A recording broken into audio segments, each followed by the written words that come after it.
Collector గారి బంగ్లాలో 2 సంవత్సరాల నుంచి వరకు వంట పని చేస్తూ ఉన్నాను. అయితే సార్ మమ్మల్ని శివశంకర్ సార్ మమ్మల్ని ఆబ్కాస్ జాబ్లో రాశారు.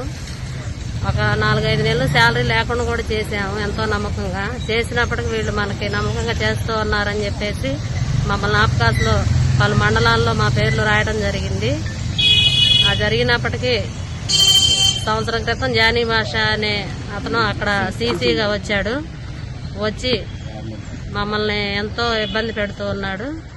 అతని వల్ల మేము చాలా బాధపడతా ఉన్నాను. అతను మానసికంగా నన్ను లైంగికంగా నేను కలెక్టర్ గారి బంగ్లాలో వంట చేస్తూ ఉంటాను.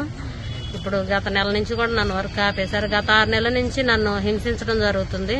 తనకు నచ్చినట్టు ఉండాలని, తనకు టీలు కాఫీలు ఆఫీస్ రూమ్ తీసుకురమ్మని చెప్పేసి నన్ను ఎంతో ఇబ్బంది పెడుతూ, ఆ టీ కాఫీ ఇచ్చినప్పుడు నా చేయి తాగటం వల్ల చేయి పట్టుకొని లాగటం అలా ఇలా ఇబ్బందికరంగా చేస్తూ ఉన్నాడు.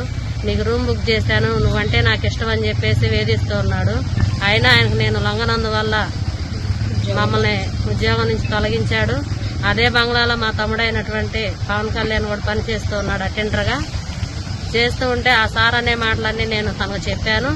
తనకు చెప్పినందువల్ల సార్ని అడిగారు. సీసీ గారిని అడిగితే నాకు నచ్చినట్టు నేను చేస్తానని చెప్పేసి మాట్లాడారు. ఈ విషయం ఇలా జరిగిన విషయం ఎవరికైనా చెప్పారంటే మిమ్మల్ని ఉద్యోగం నుంచి తొలగిస్తాను, మీరు ఉద్యోగం ఎలా చేస్తారో చూస్తాను, మీ ఎంత తేలుస్తానని చెప్పేసి అన్నారు. మీరు నన్ను ఏం చేయలేరు, ఎక్కడికి పోయినా కానీ నాకు సపోర్ట్ ఉందని చెప్పేసి మాట్లాడారు. మేము ఇప్పుడు గత నెల రోజుల నుంచి ఆఫీసుల చుట్టూ తిరుగుతున్నా కానీ వాళ్ళకి అధికారులు కూడా కొంతమంది సపోర్ట్ చేస్తూ ఉన్నారు. డిఆర్ఓ సార్ వాళ్ళందరూ. ఇంకా డిఆర్ఓ సార్కి ఫిర్యాదు చేశాము. సార్ మమ్మల్ని రాతపూర్వకంగా లెటర్ ఇవ్వమన్నారు. ఆ లెటర్ ఇచ్చి కూడా 10 రోజులు అవుతున్నా కానీ ఇంతవరకు మాకు ఏ విషయం కూడా స్పందించలేదు. మమ్మల్ని గత నెల రోజుల నుంచి ఉద్యోగం ఆపేశారు. మాకు వచ్చే శాలరీ కూడా ఆపేశారు. మేము ఎంతో నమ్మకంగా చేస్తున్నప్పటికీ గతంలో కలెక్టర్ శివశంకర్ సార్ కూడా మాకు నమ్మకంగా చేస్తూ వర్క్లో కూడా సిన్సియర్గా చేస్తున్నాం అని చెప్పేసి మాకు అవార్డు కూడా ఇవ్వడం జరిగింది. అలా చేసి ఆ సార్ ఎప్పుడైతే ఉద్యోగపరంగా వేరే చోటకు ట్రాన్స్ఫర్ వెళ్ళిపోయారో అప్పటి నుంచి మమ్మల్ని ఉద్యోగం ఆపేసి తనకు నచ్చినట్టు మాట్లాడుతున్నారు.